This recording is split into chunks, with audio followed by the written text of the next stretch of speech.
भी अव्यक्त है, सब कुछ वो होते हुए भी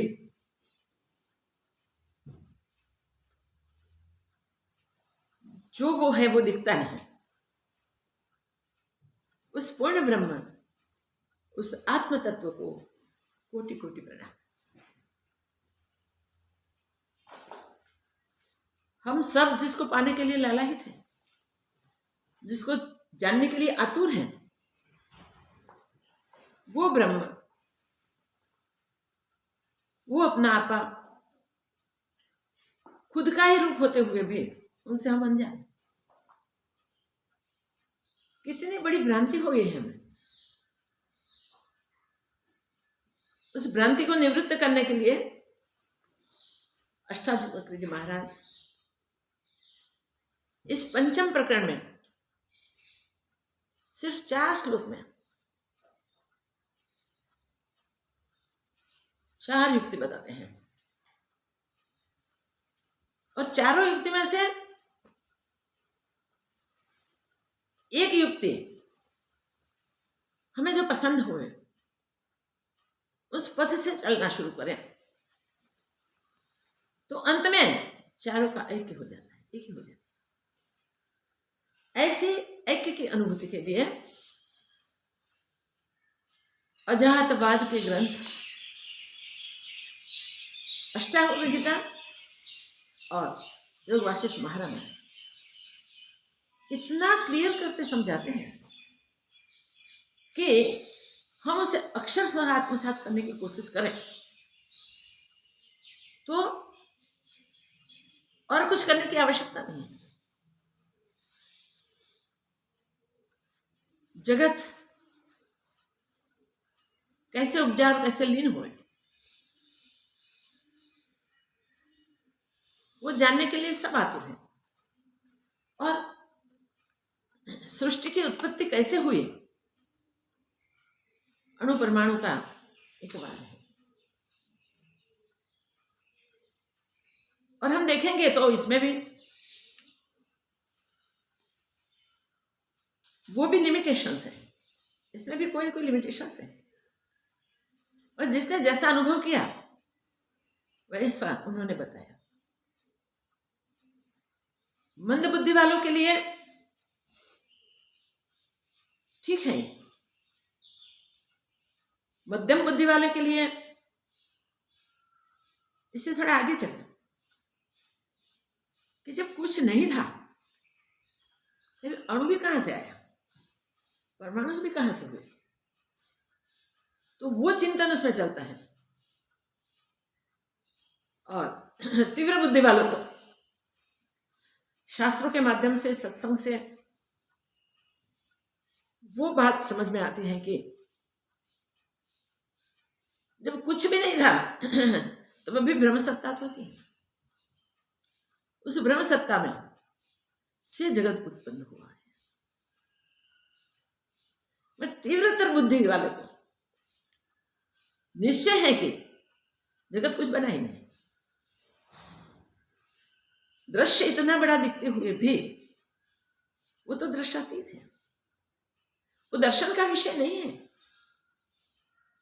कोई दृष्टा बन के दृश्य को देखने के लिए जाए, जगत को देखने के लिए जाए तो सत्य शास्त्रों के आधार से, महापुरुषों के मत से सोचे तो डेप्थ में चला जाता है, और उस डेप्थ से उसे वो अनुभूति होती है कि अन्य अन्य भिन्ना भिन्नी कुछ बनी नहीं, एकत्ववाद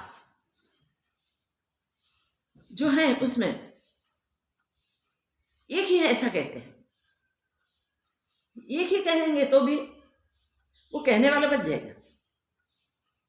याद रखें, अभी हम 2 श्लोक देख के आगे बढ़े हैं, 3 और 4 2 श्लोक देखने के इस प्रकार के बाकी हैं। तो यहां तक तो हम द्वैत धर्म मिटाने के लिए पूरा पुरुषार्थ करते हैं। हम अपने को समझने के लिए यहां तक पहुंचते हैं, फिर भी उसे मुक्ति नहीं कहते हैं। ज्ञान मुक्ति है, मगर जहां तक वाणी का प्रयोग होता है तब तक ज्ञान की दृढ़ता नहीं होती, तब तक निश्चय हो जाए और फिर निश्चय को बताने वाला न रहे, वहां तक हमने स्वरूप को नहीं जाना, अपने आप को नहीं जाना। जब कहने वाला देखने वाला बचे ही नहीं, जहां वाणी न पहुंचे, जहां इंद्रियातीत स्थिति बने, वहां ही अपने आप की अनुभूति है, स्वस्वरूप की अनुभूति है, और वहां निश्चय होता है कि जगत कुछ बना ही नहीं, उपजा ही नहीं, हुआ ही नहीं। तो जहां जगत बना नहीं, हुआ ही नहीं, उपजा ही नहीं, वो दृढ़ता कर ले, वो ज्ञान है, मगर ज्ञान पाने वाला नहीं बनता।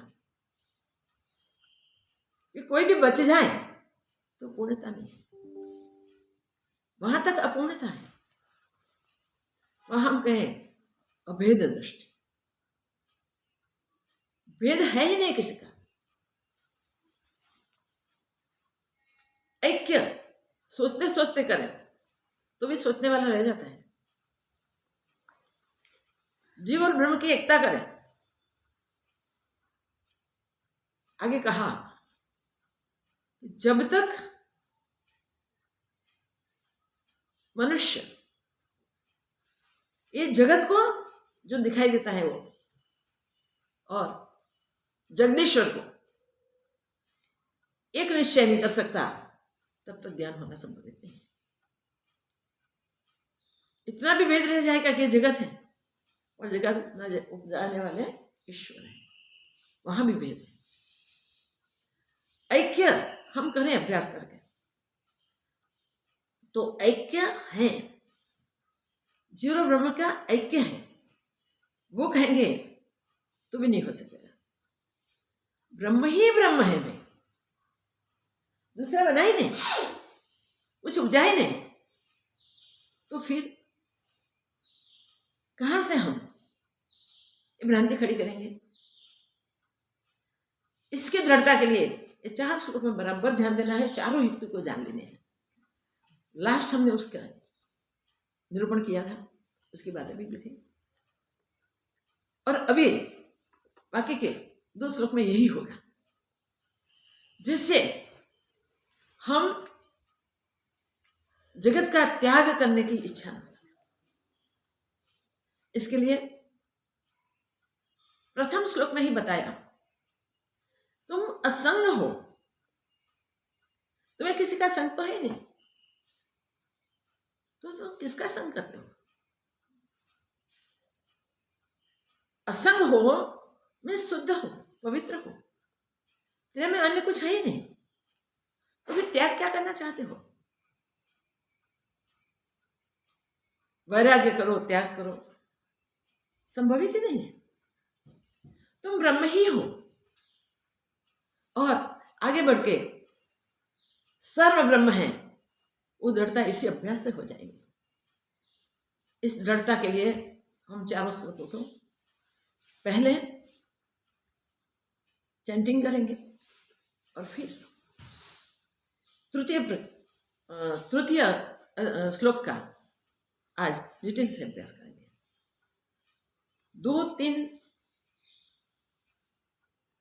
जो है, पहला और दूसरा हो गया है, इसका वर्णन हो चुका है, फिर भी कुछ पुनरावर्तन के साथ बना रहेगा। तो तृतीय श्लोक में आज प्रवेश करेंगे, उसका अभ्यास करेंगे, फिर एक ही श्लोक बाकी रहेगा, चतुर्थ श्लोक। चतुर्थ श्लोक में हमें सिर्फ ब्रह्म ज्ञान, ब्रह्म व्यवहार, दर्शन है ब्रह्म का, आप दृष्टा बन जाओ, सर्वव्यापी ब्रह्म का दर्शन करो। मगर जब तक दर्शन की क्रिया भी है तो क्रिया और कारण दोनों में, तब तक पूर्णता नहीं है, तब तक दृढ़ता नहीं है। वो दृढ़ता करने के लिए, चारों युक्तियों को जानने के लिए हम प्रथम 4 श्लोक का चैंटिंग करेंगे, फिर आगे चलेंगे।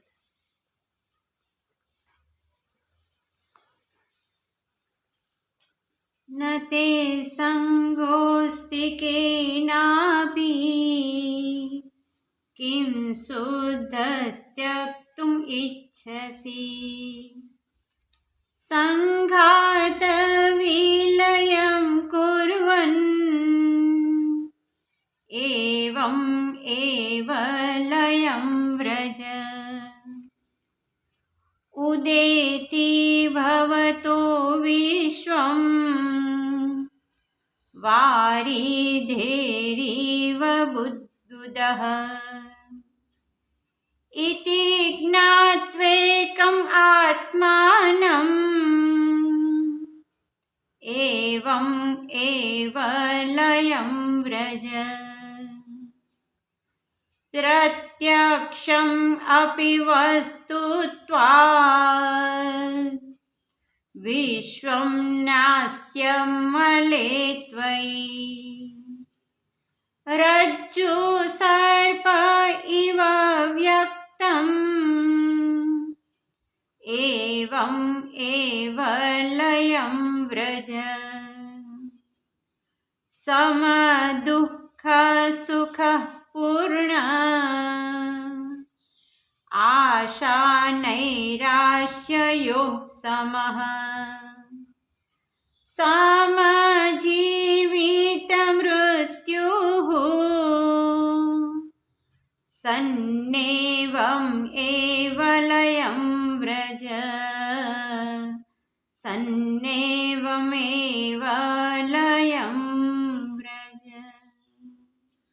एवं एव लयं व्रज, इस सब श्लोक के पीछे बात आई है। एवं एव लयं व्रज, तो उसको जान के तो उसमें विलीन हो जाए। चारों श्लोक में ये बात बताई जाती है, भी त्याग किसका करना है तुझे? तू तो असंग है ही, और असंग है इसलिए पवित्र है, शुद्ध है, तेरे में कोई अशुद्ध मिल नहीं सकती।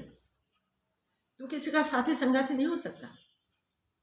असंग निर्लेप जल कमलवत हो। अब तुझे करना क्या है? एवं एव लयं व्रज, तुम्हें लय हो जाना है। लय हो जाए फिर कैसे बचे? बचता ही नहीं। स्वर्ण स्वर्ण में मिल जाए, लय हो जाए, तो स्वर्ण दो भिन्न थे, वो भिन्न कर दो, नहीं हो सकेंगे, क्योंकि स्वर्ण है। स्वर्ण में अन्य धातु मिली है तो भिन्न की जा सकती है। स्वर्ण का शोधन करके अन्य धातु को हम निकाल सकते हैं। मगर जब स्वर्ण ही स्वर्ण है, दो पीस में दिखते थे, उसको एक कर दिया, तो फिर ये दोनों को हम इकट्ठे नहीं कर सकते। हम देखते हैं, बहुत सारा देखते हैं, बहुत कुछ देखते हैं, क्योंकि हमें द्वैत ब्रह्म में भिन्ना भिन्न भी दृढ़ है। भिन्ना भिन्न छूटी नहीं है। जिसको भिन्ना भिन्न नहीं है वो लय हो गया कहा जाता है। एवं एव लयं व्रज, क्या अद्भुत बात है। ऐसा समझ ले और रोल गोल हो जा, बच ही नहीं। अस्तित्व जब तक बनाए रखा है, मैं ब्रह्म हूं, ऐसा बोलना भी लय नहीं है। सर्व ब्रह्म, मैं सर्व ब्रह्म देखता हूं तो भी ब्रह्म में हम लय नहीं हुए। सर्व खिल विदम ब्रह्म, सारा विश्व ब्रह्म है। तो सारे विश्व में हम शेष न रहे तो कौन बोलेगा? ये निश्चय हो जाएगा। एकत्व करते करते करते करते पहले द्वैत भाव मिटाना है, अद्वैत भाव आएगा। फिर ये द्वैत भाव को मिटाएंगे और एकत्व भाव को देखेंगे, तब तक हम दृष्टा बनेंगे, ब्रह्म को हम दृश्य समझेंगे और ये चक्षु दर्शन की क्रिया करेंगे। तब तक भी भेद है। देखिए अष्टावक्र जी महाराज कहाँ ले जाते हैं। जिसकी कोई जाति नहीं, जो अजात है, वो वेदांत का सार है। इसलिए वेद कहते हैं नहीं टीचर, नहीं टीचर, नहीं टीचर। भाई वर्णन करने की ताकत हमारे में नहीं है। जहां तक वर्णन होता है वहां तक उसको हम समझा नहीं सकते, मगर जब तुम लय हो जाएगा, उसमें भिन्न हो न सके ऐसा लय हो जाएगा, तब तुमने अनुभव कर लिया, मिल गया, फिर देखने की जगह भी नहीं है, बोलने की जगह भी नहीं है। तो इंद्रियातीत अनुभव है। ये शरीर पंचभूतों का संघात है, मगर पंचभूत में से एक भी भूत का विषय ब्रह्म नहीं है। याद रखें, पृथ्वी स्थूल है, ठोस है, शरीर में भी है, मगर ब्रह्म पृथ्वी नहीं है। जल भी पंचभूतों में है, मगर ब्रह्म देखिए, पृथ्वी भी नहीं है तो जल भी नहीं है, तेज ये भी इसमें है, प्रकाश, मगर ब्रह्म तेज भी नहीं है, वायु इस भूतों में ही है, मगर ब्रह्म वायु नहीं है। और आकाश इतना विस्तृत है, इतना विस्तृत है, इतना विस्तृत है, इसे हम अमाप कह के छोड़ देंगे। ऐसे सागर को भी हम अमाप करके छोड़ देते हैं। इसमें आकाश भी न इंद्रिय का विषय है, जल भी न इंद्रिय का विषय है, पृथ्वी न इंद्रियों का विषय है। तो जल, पृथ्वी, तेज कुछ भी इंद्रियों का विषय नहीं, पंचोभूत इसमें से कोई भी इंद्रियों का विषय नहीं है, मगर ये उपजी उसमें से है, ब्रह्म में से। तो ब्रह्म में से उपजाई किसने? ब्रह्म तो ब्रह्म ही है, स्वयं ही स्वयं है। तो ये पृथ्वी, जल, तेज, वायु इंद्रियां जान सकती हैं। जब ब्रह्म जाना तब वो न इंद्रिया रहा, न शरीर का संघात रहा। आंखें देख सकती हैं जरूर, पर निश्चय क्या उसका?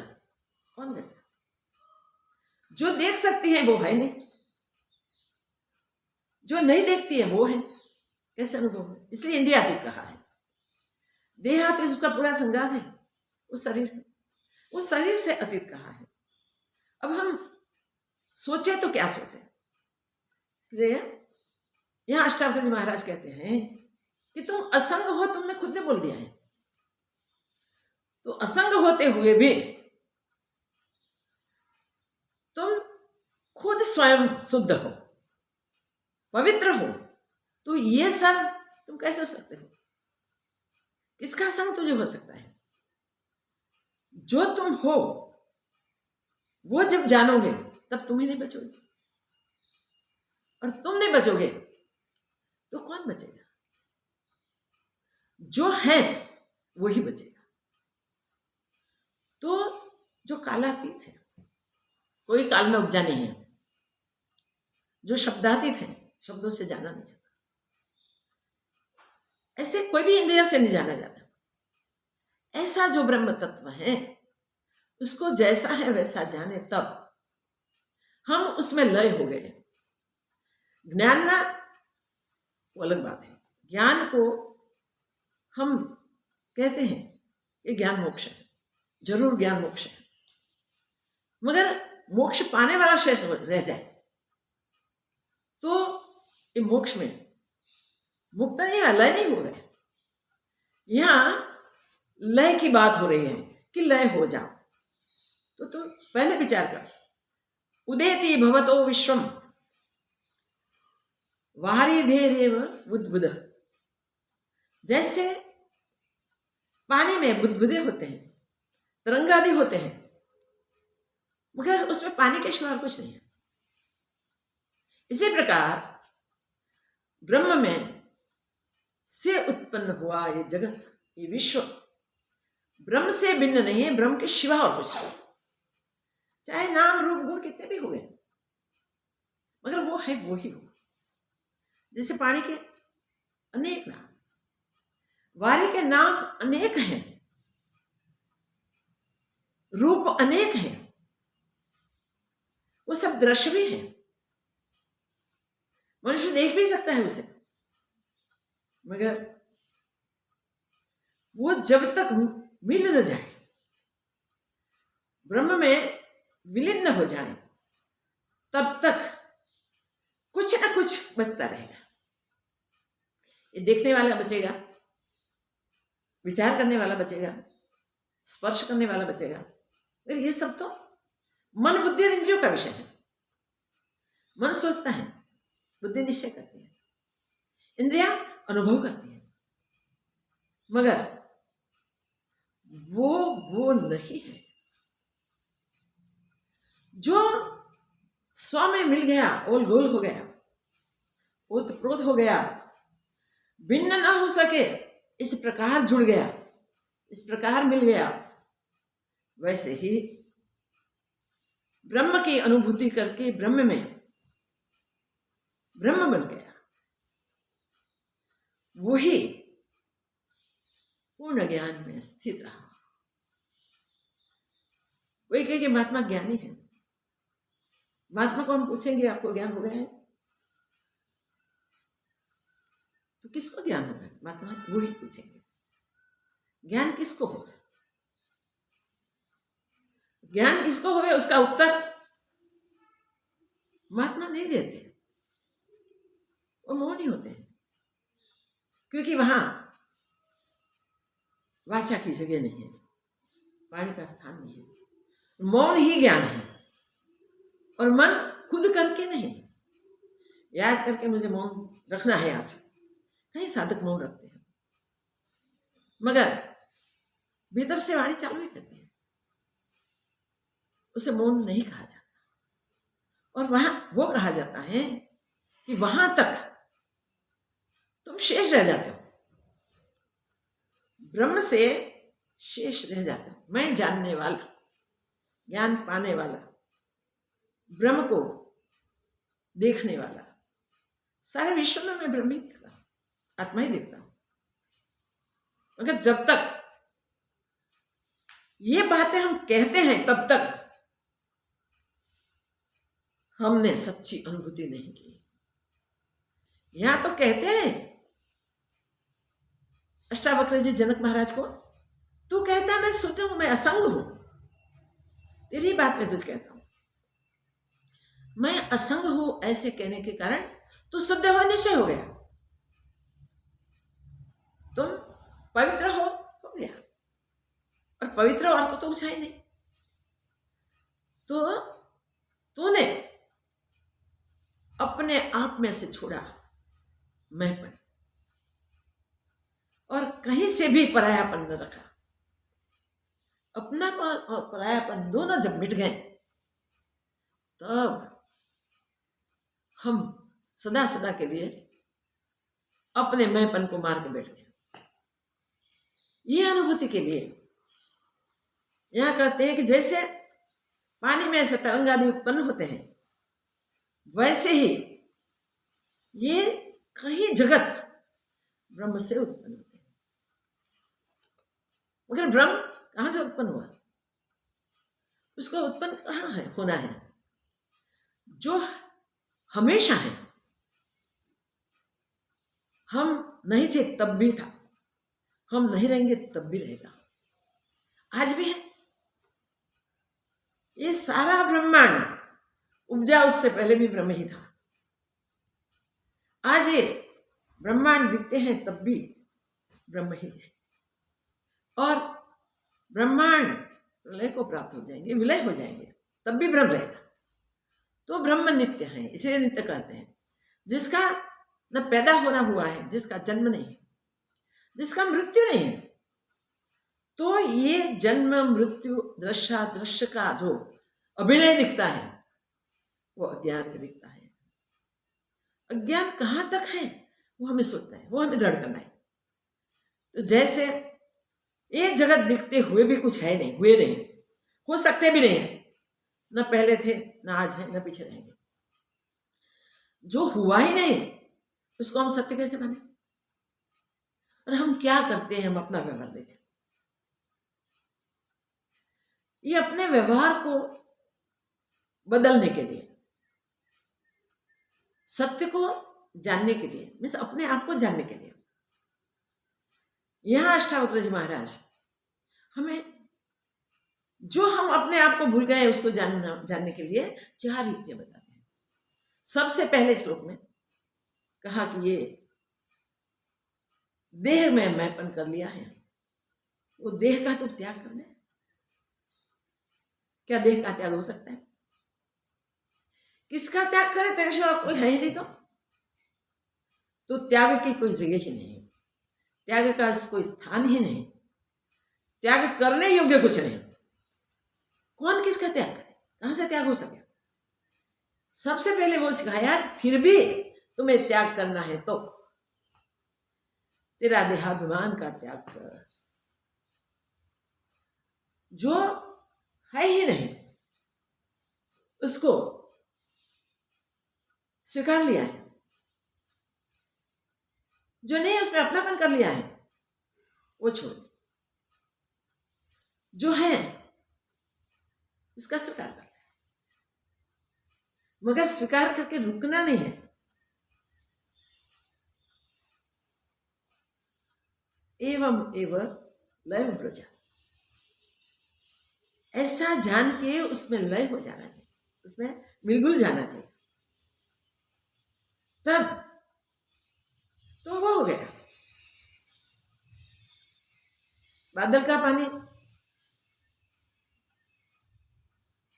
सागर में जाएगा तो सागर कहलाएगा, सरोवर में जाएगा तो सरोवर कहलाएगा, मगर वो पानी, सागर और जितने भी जलाशय आदि हैं वो सब में द्वैत है जल मगर द्वैत है। ऐसे एक ब्रह्म ही है सब कुछ, तृण से लेके ब्रह्मा तक जो भी दृश्य है वो सब पूर्ण ब्रह्म के सिवा कुछ नहीं है। इसमें द्वैत भाव है ही नहीं। द्वैत भाव अज्ञान है। अद्वैत आत्मा होने के कारण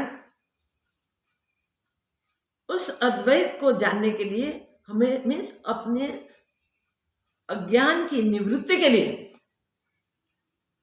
द्वैत ब्रह्म को छोड़ना पड़ेगा। तो ग्रहण त्याग है तब तक की अनुभूति नहीं होती, मगर कहते हैं कि तुझे त्याग करना पड़ेगा। तेरे में ग्रहण त्याग जब तक है तब तक ये दोनों मिटाने पड़ेंगे। तो तुझे त्याग करना है, वहां तक का त्याग करना है, तो ब्रह्म में सदा सदा के लिए लय हो जा, विलीन हो जा। पहला श्लोक वो कहता है। तो देहाध्यास का त्याग, पंचभूतात्मक शरीर का त्याग। शरीर को हम पहाड़ पर जाकर फेंक दें तो क्या उसका त्याग हुआ? नहीं। शरीर को किसी को बेच दें तो त्याग हुआ? नहीं हुआ। मैं शरीर नहीं, मैं शरीर नहीं, मैं शरीर नहीं करने से त्याग हुआ? नहीं। मैं ब्रह्म हूं, मैं ब्रह्म हूं, मैं ब्रह्म हूं कहने से त्याग हुआ? नहीं, क्योंकि जब तक वाणी और इंद्रियों का, जीवा और इंद्रियों का सबका विषय बनता है तब तक ये पंचभूतों का संघात है। मन बुद्धि का भी वहां उपयोग है। जहां मन बुद्धि और देहादिक का त्याग हो जाता है वहां ब्रह्मानुभूति के चांस है। वहां ब्रह्मानुभूति होती है।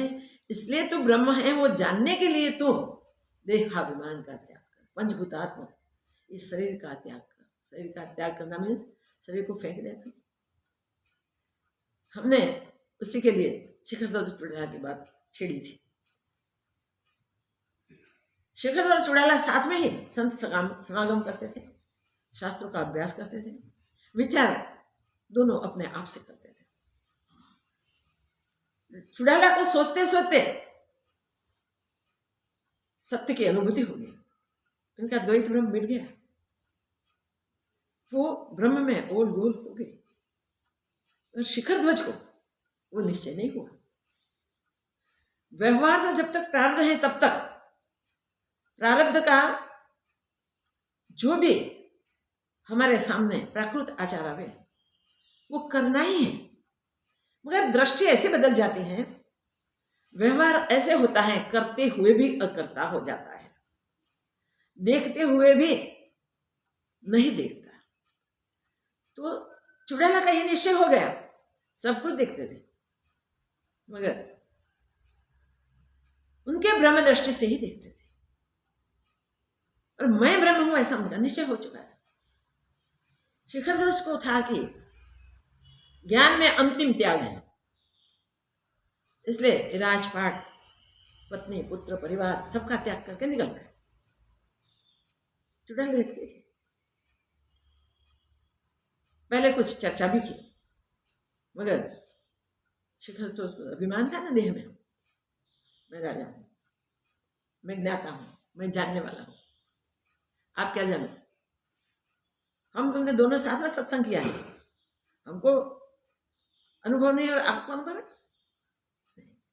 ये अनुभव तब होगा जब त्याग हो जाएगा सब कुछ। तब चुड़ैल ने बताया कि त्याग की कोई आवश्यकता ही नहीं है। फिर भी वो समझ में नहीं आई बात, जाने दी, गए। इतने दूर चले गए कि जहां कोई विक्षेप न करे, कोई डिस्टर्ब न करे, कोई देखे नहीं। चुड़ैला के अंतर चक्षु खुल गए थे। उसने देखा कि राजपाट सब छोड़ के,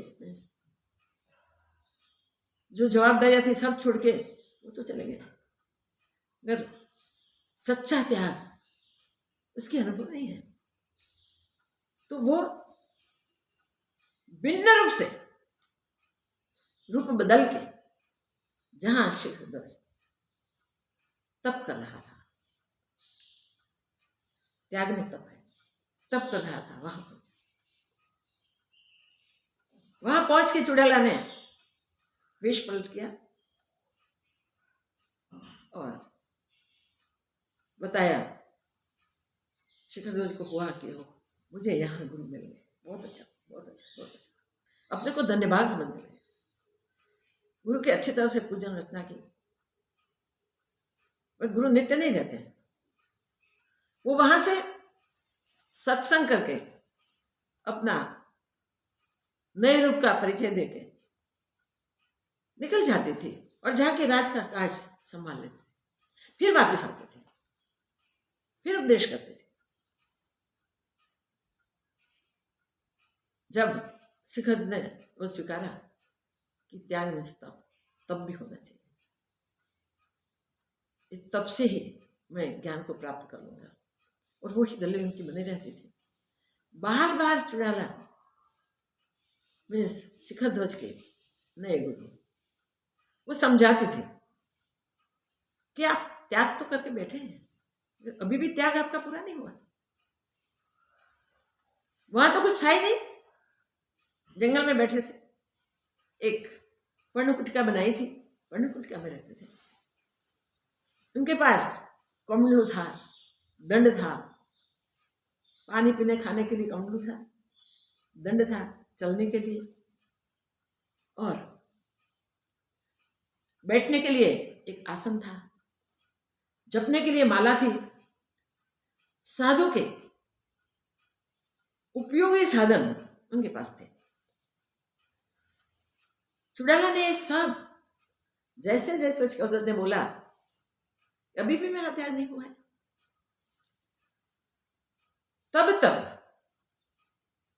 वही बताया गया कि नहीं, अब भी त्याग नहीं होगा। शिखर दत्त ने सब चीजों का अग्नि जला के उसमें त्याग कर दिया, अर्पण कर दिया।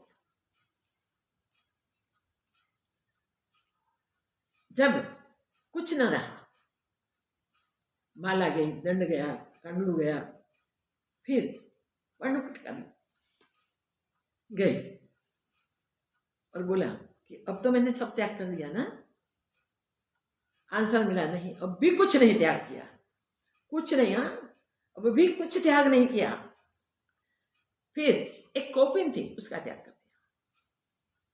अब तो कुछ है ही नहीं, अब तो हुआ ना त्याग, नहीं।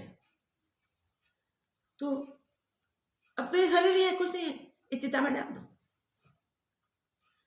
तब रोका गया, रुको, तब भी त्याग पूर्ण नहीं होना। देखिए, जो लास्ट में जाता है ना, वो अहंकार जाता है। यहां ज्ञान की इस स्थिति पर पहुंच गए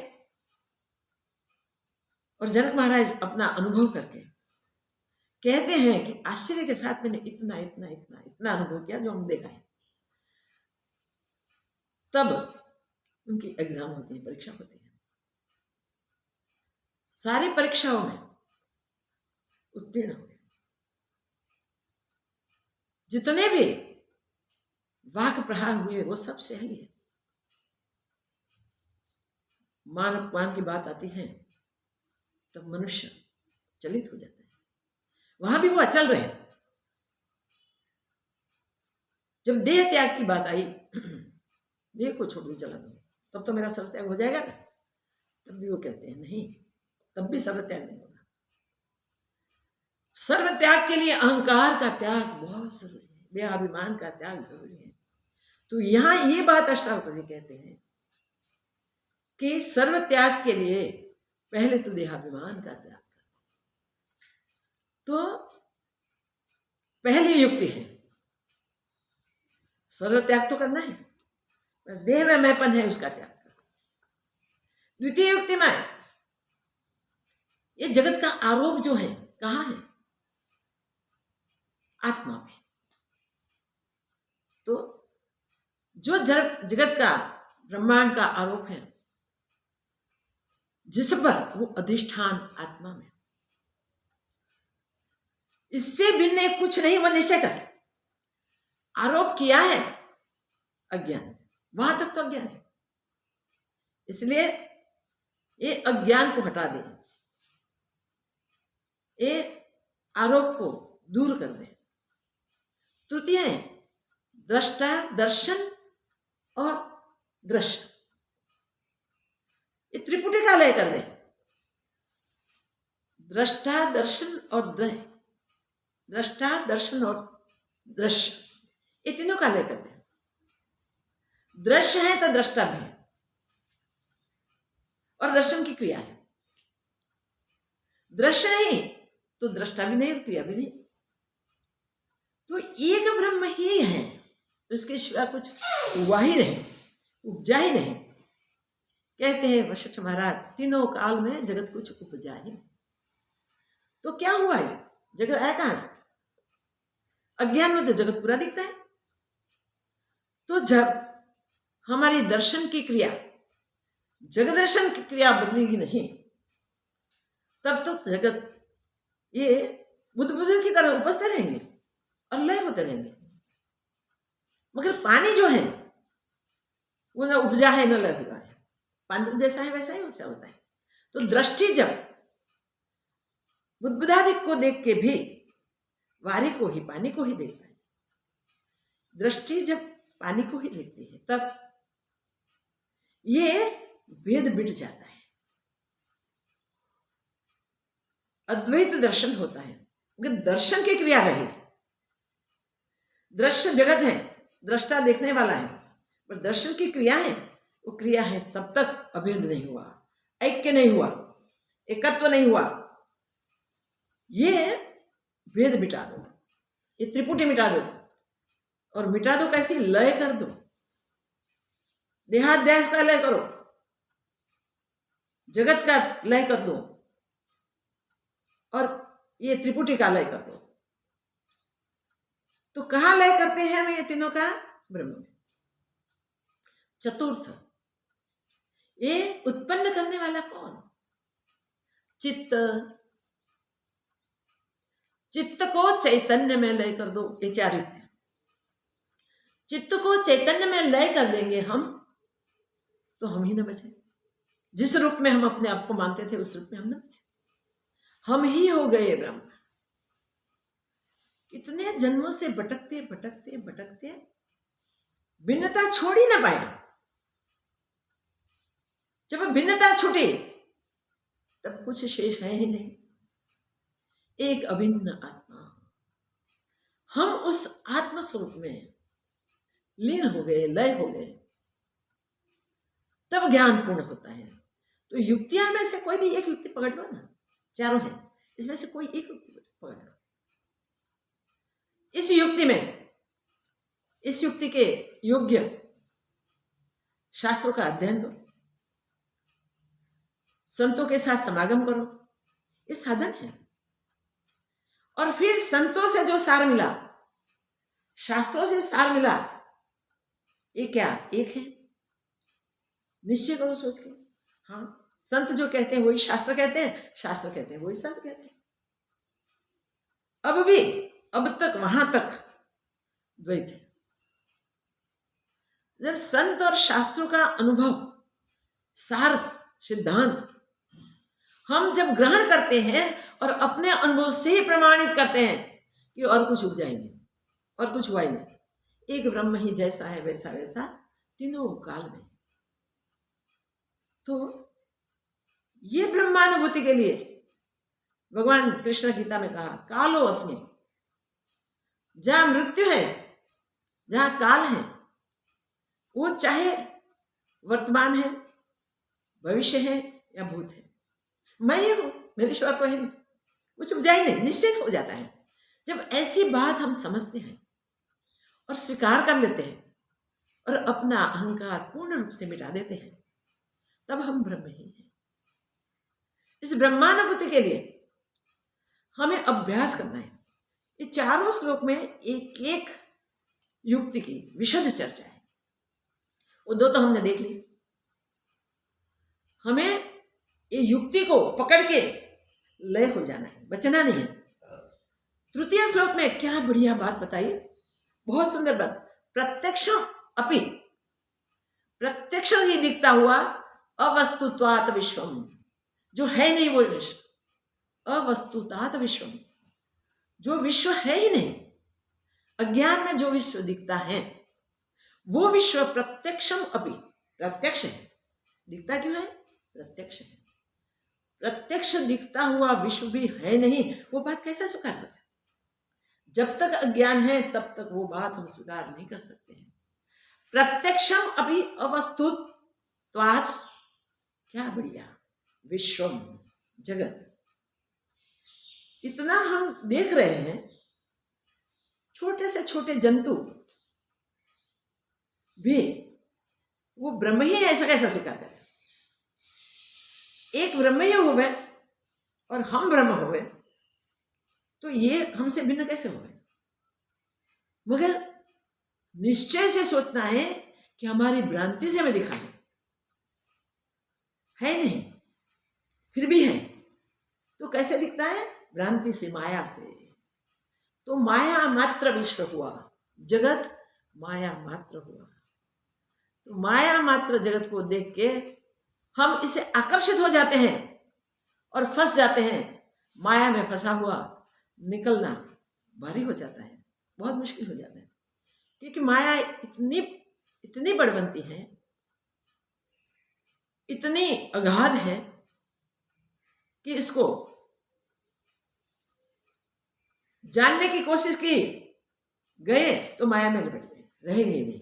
माया खुद अपने में ले लेगी वो, मगर माया ब्रह्म होते हुए भी दिखती है माया के रूप में, इसलिए इसको हम ब्रह्म नहीं कह सकते। तो माया मात्र जगत दिखता है तब भी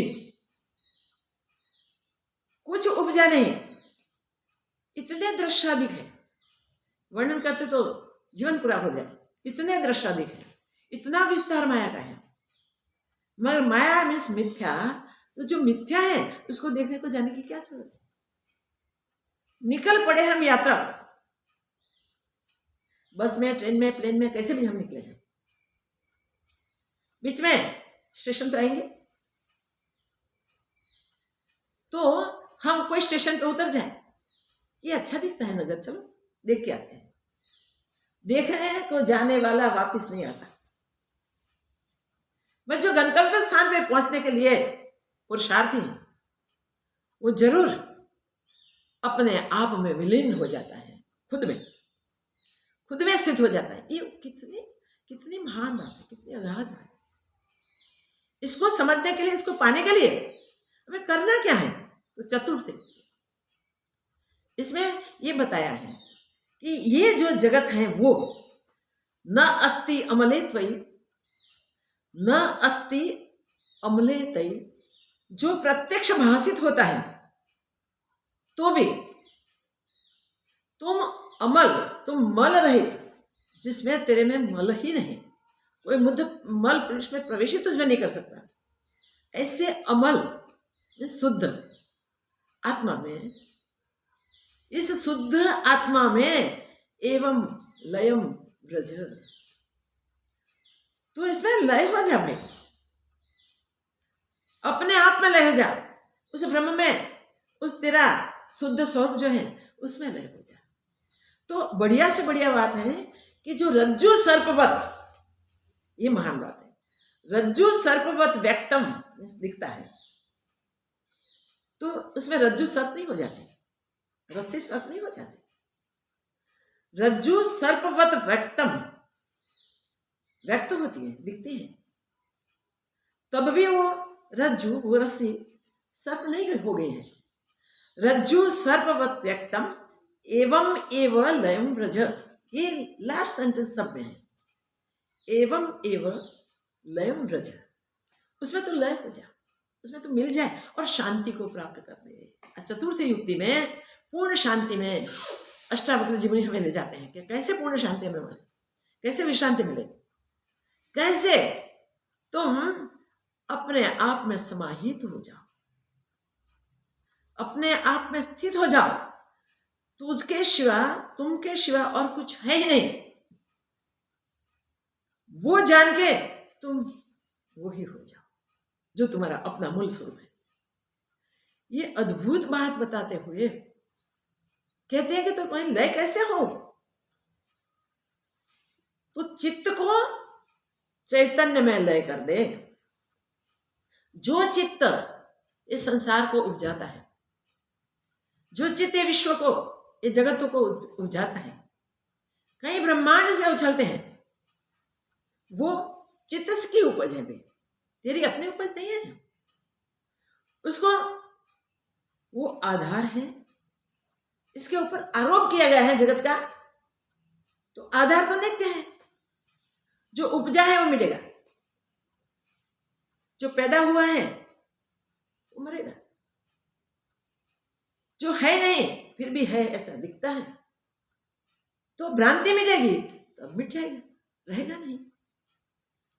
कहीं भी अंधेरे की उपाधि से, अज्ञान से रस्सी है, उसमें सर्प की अनुभूति होती है। सर्प की अनुभूति से कैसा अनुभव हुआ हम सब जानते हैं, डर जाते हैं, वहां से बचने की, भागने की कोशिश करते हैं। मैं कोई बतावे कि अरे भाई वहां तो एक रस्सी पड़ी थी, ऐसे सर्प जैसी वक्र थी, वहां रस्सी है, सर्प नहीं है। कहता है नहीं भाई मैं नहीं जाऊंगा, क्योंकि मैंने तो रस्सी नहीं देखी, मैंने तो सर्प ही देखा है। तो प्रकाश करके जब दिखाया जाता है उसको, उसकी अपनी भ्रांति मिट जाती है कि नहीं नहीं ये तो रस्सी ही है। तो रस्सी को सर्प समझना वो हमारी गलती है भाई।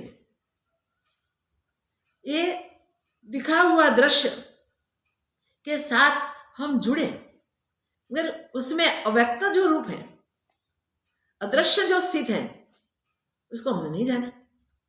तो उसको नहीं जाना तो हम क्या कहेंगे, जो देखा वो कहेंगे। वो देखते हैं, वो अज्ञान से देखते हैं, प्रकाश से नहीं देख सकते, ज्ञान से नहीं दिखता। अज्ञान में जगत दिखता है, अज्ञान में उपजा दिखाई देता है, मिटता दिखाई देता है। अज्ञान में मैं तू वह के भेद दिखाई देते हैं। अज्ञान में सारा जगत दिखे तो जो अज्ञान में दिखता है तो अज्ञान अंधकार में दिखा हुआ कैसे सत्य होगा? सूर्योदय होता है तब अंधेरा कहाँ चला जाता है? मगर अंधेरे में ही हम जगे, तो अंधेरा निवृत्त करने के लिए प्रकाश की जरूरत है ना, वहां अभ्यास की जरूरत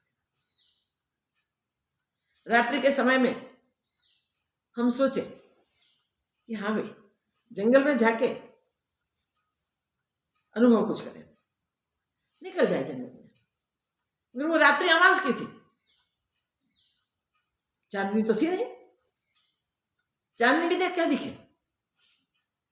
जंगल में गए भी कुछ नहीं दिखा। और फिर हुआ कि भाई हम आए थे अभ्यास के लिए जंगल में, जंगल तो दिखता नहीं, अब हमें अभ्यास करना है पर प्रकाश तो होना चाहिए। तो प्रकाश कब जाएगा? चलो जप करते हैं। जप करने को बैठ गए और जो छोड़ना था अज्ञान को, अंधकार को छोड़ना था, वो छोड़ने की इच्छा से कोई भी प्रयत्न किए निष्फल रहे। वह थक के बैठ गए, बैठते बैठते नींद आ गई, बैठे बैठे नींद आ गई और सूर्योदय हो गया। आंख खुली, अरे अंधेरा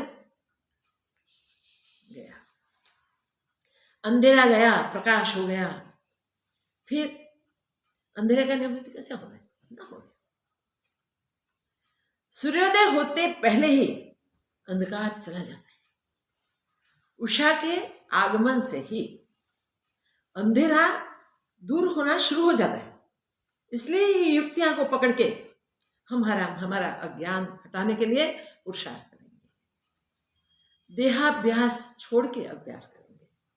शुरुआत से मैं कुछ करूं ऐसा करके अभ्यास करने से पूर्णता की प्राप्ति नहीं होगी। तो पहले देहाध्यास छोड़ना है, देहाध्यास के बाद जगत अध्यास छोड़ना है। जो आरोप है, जो अज्ञान से देहाध्यास किया, वही अज्ञान से ये आरोप का, जगत का भी अध्यास किया, तो उसको छोड़ना है। और इसके बाद दृष्टा और दर्शन की टिप्पणी को छोड़ना है। जगत में तो ये सभी, इसके सिवा और कुछ है नहीं, तो कैसे छोड़े? जब जो चित्त स्फुरण करता है अंधेरा है, कुछ नहीं दिखेगा। जो चित्त स्फुरण करता है ये जगत है, जो चित्त स्फुरण करता है ये दृश्य है। वो चित्त कहां से वो कहता है? चित्त वृत्तियों का स्फुरित होना ही जगत का स्फुरण है। जब चित्त का स्फुरण बंद हो जाएगा तो वो ब्रह्म में लय हो जाएगा, और ब्रह्म में लय हो जाने के कारण वो फिर ये जगत ब्रह्म को नहीं देखेगा। कुछ नहीं, सारा संघात मिट गया। याद करो, जो नींद में सो गया है वो कहता है मुझे जगाओ, मुझे जगाओ, मुझे जगाओ। फिर भी जाग रहा है, तो तुझे कैसे जगाया जाए? और किसी के प्रयत्न से तो नहीं जग पाएगा। आप खुद जग रहा है, तो स्वरूप से तुम आप सदैव ब्रह्म हो, सदैव आत्मा हो, सदैव व्यक्त में अव्यक्त रूप से स्थित हो। तुम ही तुम हो, तुम्हारे सिवा और कुछ है ही नहीं। ये निश्चय करना, ये दृढ़ता करना और ओतप्रोत हो जाना, लय हो जाना। ये लय होने के लिए इतना अभ्यास करना है। जो जागता सोया है उसको कौन जगा सकेगा? जाग के बुम मारता है, आंखें खोलता नहीं है, मुझे जगाओ मुझे जगाओ मुझे जगाओ। कैसे जगेगा? कि स्वयं जागता है फिर भी नींद का ढोंग है। ऐसे ही हम खुद ही अज्ञान में गिरे हैं, ज्ञान रूप होते हुए भी। तो ये अज्ञान को मिटाने के लिए, जैसे अंधकार को मिटाने के लिए प्रकाश की आवश्यकता होती है, ऐसे ही अज्ञान को मिटाने के लिए ज्ञान की आवश्यकता है। चंद्रमा बढ़ता घटता दिखाई देता है, हम सब जानते हैं। चंद्रमा की कला शुरू होती है 15 दिन, बढ़ती बढ़ती बढ़ती जाती है। हम देखते हैं आज द्वितीया का चंद्रमा उगेगा, वहां से पूर्णमासी तक उसके पूर्ण स्वरूप को हम जानते हैं। और वो ब्रह्म स्वरूप हमारा अपना अपने को अज्ञान हो गया इसलिए नहीं भाषित होता। जैसे चंद्रमा पूर्ण भाषित होता है, पूर्ण होता है, मगर हम मानते हैं हाँ आज पूर्णमासी इसलिए चंद्रमा पूर्ण है। अरे भाई, चंद्र अपूर्ण हुआ ही नहीं है, चंद्र में बढ़ोतरी कटौती है ही नहीं। पूर्णमासी से फिर अमास तक पहुंचा है, तब चंद्रमा घटता जाता है, उसकी कलाएं कम होती जाती है, ऐसा हम कहते हैं। नहीं, चंद्रमा तो जैसा है वैसा ही वैसा है। ऐसे सूर्य कभी कहीं देखते हैं, कभी कहीं देखते हैं, कभी कहीं देखते हैं, कभी देखते हैं। सूर्य परिभ्रमण करता है, सूर्य जाता है, सूर्य एक देश से दूसरे देश में गति करता है, ऐसा हम देखते हैं, हम मानते हैं। अब यहां बैठे हैं तो हमको आगे चलो दिवस हो गया। जो देश में रात्रि हो गई वो क्या करेंगे? अपने सारे काम समेट के नींद के लिए चले जाएंगे। वो मानते हैं रात्रि है, रात्रि में अंधेरे में कोई काम नहीं होगा। नहीं भाई, सूर्य एक ही प्रकाश करता है सारे विश्व को। पृथ्वी उनके इर्द गिर्द जैसे घूमती है, वैसे ज्यादा कम प्रकाश होता है और आखिर प्रकाश बंद भी हो दिखता है। जैसे सूर्य में चंद्र में कोई इस प्रकार का परिवर्तन नहीं है, तो भी हम पूर्ण चंद्रमा को द्वितीया का चंद्र कहते हैं, और बढ़ते बढ़ते बढ़ते सब तिथि के अनुसार उसको चंद्र कहते हैं, और ऐसा देखते भी हैं प्रत्यक्ष। तो यहाँ ये स्पष्ट बताया है कि देखने के बाद भी हम देखते हैं तब भी वो सत्य नहीं हो सकता है। देखिए, ये सब ब्रह्म में है, ब्रह्म में उत्थान हुआ उसके, और लय भी ब्रह्म में ही होगा। बट जब तक ब्रह्म से भिन्न होके वापिस अपने ब्रह्म स्वरूप में विलीन नहीं हो जाएंगे, तब तक जन्म मरण के चक्र बने रहेंगे। ब्रह्म ही है तो हमारे आना जाना कहां से, कहां जाएंगे? नहीं है। ब्रह्म है तो हम ब्रह्म ही अपना स्वीकार करें, चाहे जो भी रूप में हम काम कर रहे हैं, चाहे कोई भी योनि में हम हैं, मगर हमारे कार्य हमारे मैंपन से ही आके वासनाओं के कारण मिलते हैं और हम वो करते हैं। मनुष्य जन्म में ही एक ऐसा है, बाकी की सब योनियां भोग योनियां। स्वर्ग लोग भी, वहां के देवता भी भोग योनि में हैं। एक मनुष्य जन्म है मृत्यु लोक ऐसा है, जो आता है मरता भी और मिट भी सकता है। देह में मैंपन करता है तो इससे मरता है, और ब्रह्म में मैंपन मानता है वो ब्रह्म में लय हो जाता है।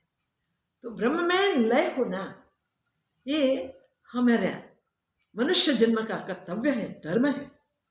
जब तक हम अपने धर्म के अनुसार व्यवहार नहीं करेंगे, तब तक हमें अपनी सच्ची अनुभूति, सच्चे स्वरूप की परिचय नहीं होगा। जब हम अपने आप को हमेशा हमेशा के लिए मिटा देंगे, सारे विश्व को दिखता हुआ फिर भी सत्य नहीं ऐसे स्वीकारेंगे, तो उस पर हो जाएंगे। आकाश में बादल है, हम कहेंगे तो आकाश में बादल है, आकाश बादल नहीं है, हमें दिखता क्या है? आकाश में जो हमारी दृष्टि है वो हमें उसका कलर दिखाती है, भ्रांति से इसमें उत्पन्न होते हुए दृश्य दिखाते हैं। मगर आकाश तो अवकाश है। कोई कहेगा कि आकाश का कलर कैसा है, बच्चा भी कहेगा स्काई कलर, ब्लू कलर, मगर आकाश का कोई कलर ही नहीं है। आकाश का कोई कलर है ही नहीं। इसी प्रकार ब्रह्म में न देह है, न जीव है, न जगत है, कुछ भी नहीं, कुछ बना ही नहीं है।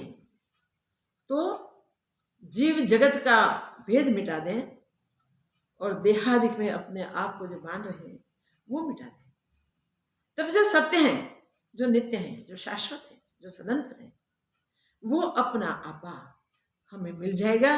और जो मिलेगा उसमें हम गोलमेल कर सकेंगे, उसमें हम मिल जाएंगे, लय हो जाएंगे। तो यहाँ लय योग सिखाया है। तो लय योग से ब्रह्मानुभूति होती है। अब चतुर्थ श्लोक में जब बताते हैं वो अद्भुत बात है, वो नेक्स्ट देखेंगे। और अगले सत्संग में हम ब्रह्मानुभूति के अनुभव के बाद ब्रह्म में ही लय हो जाएंगे। न हम बचेंगे, न वह बचेगा, और कुछ भी न बचेगा। एक ही एक हमारा स्वरूप ब्रह्म स्वरूप है, उसका निश्चय हो जाएगा। तो निश्चय करने के लिए इस श्लोक को बराबर याद रखें। इस चारों श्लोक में चतुर्थ युक्ति, चित्त को कैसे चैतन्य में लय कर सकते हैं। तो चित्त में चैतन्य को, चित्त को ही चैतन्य मान लो, स्वीकार कर लो। एक एक वृत्तियों को ब्रह्माकार कर दो और तमाम वृत्तियाँ ब्रह्म ही है, ब्रह्म से भिन्न नहीं है। जैसे ये देखते हुए अव्यक्त ब्रह्म व्यक्त होता है तब दृश्य दिखाई देता है, मगर विचार करके हम जब सोचते हैं और विचारने से जो अनुभव होता है वो ब्रह्म में दूसरा कुछ उपजा ही नहीं, वो अनुभव हो जाता है। ये अनुभव के लिए हम कटिबद्ध हो जाएं। ये तन है तब तक हो जाएगा, तन नहीं रहेगा तो फिर वो दूसरे तन में चला जाएगा, भटकता रहेगा। तो इस तन में, इस देह में हम ओल गोल हो जाएं, ब्रह्म स्वरूप बन जाए। है ब्रह्म स्वरूप, अज्ञान से हम स्वरूप को भूल गए हैं, उसकी पहचान, उसकी जान हो जाए और जान के उसी में ही मिल जाए। जैसे दूध बिगड़ जाता है तो दही दिखता है, मगर दूध दही से जुदा नहीं हुआ, याद रखना। दूध दही से भिन्न नहीं हुआ, दूध का नाम बदल गया, दूध का रूप बदल गया, मगर है दूध ही। हम कहेंगे दही, उसका स्वभाव बदल गया, गुण बदल गए, मगर है दूध ही। ऐसे बदलते हुए संसार को देखते हुए भी देहाभिमान त्याग के संसार को सर्वरूप देखेंगे, सर्वरूप समझेंगे, सर्वरूप जानेंगे और वाणी से भी अतीत हो जाएंगे, देहाभिमान से भी अतीत हो जाएंगे। सृष्टि में जो भी हम जुड़ गए हैं वो सृष्टि ब्रह्म मात्र है, माया मात्र है, भ्रांति ही है। ऐसा स्वीकार करके जो सत्य है वो सत्य ब्रह्म जगत मिथ्या का निश्चय हो जाएगा। और हम कहने के लिए भी नहीं बचेंगे कि नहीं नहीं जगत मिथ्या है, ब्रह्म सत्य है, ब्रह्म सत्य है, जगत मिथ्या है, इतना बोलते हैं तब तक भी मुक्ति नहीं है। मुक्ति तो वो है हम उसका रूप स्वीकार कर ले जो है हमारा खुद का, और उसमें मिल जाए, लय हो जाए, लय हो जाना है। ओम पूर्णमदः पूर्णमिदं पूर्णात् पूर्णमुदच्यते पूर्णस्य पूर्णमादाय पूर्णमेवावशिष्यते। ओम शांति शांति शांति। श्री सद्गुरुदेव की। देहाभ्यास छोड़ने के लिए तो बहुत कोशिश की, अभ्यास है अभ्यास है अभ्यास है, तब तक छूटने की मुश्किल है। देह का ही त्याग कर दो, पंचभूतात्मा के शरीर का ही त्याग कर दो। त्याग करना है मीन्स उसको जला देना नहीं है, उसको फेंक देना नहीं है। त्याग करना मीन्स उसमें से जो मैंपन कर दिया है उसे निकाल देना है। ओम ओम।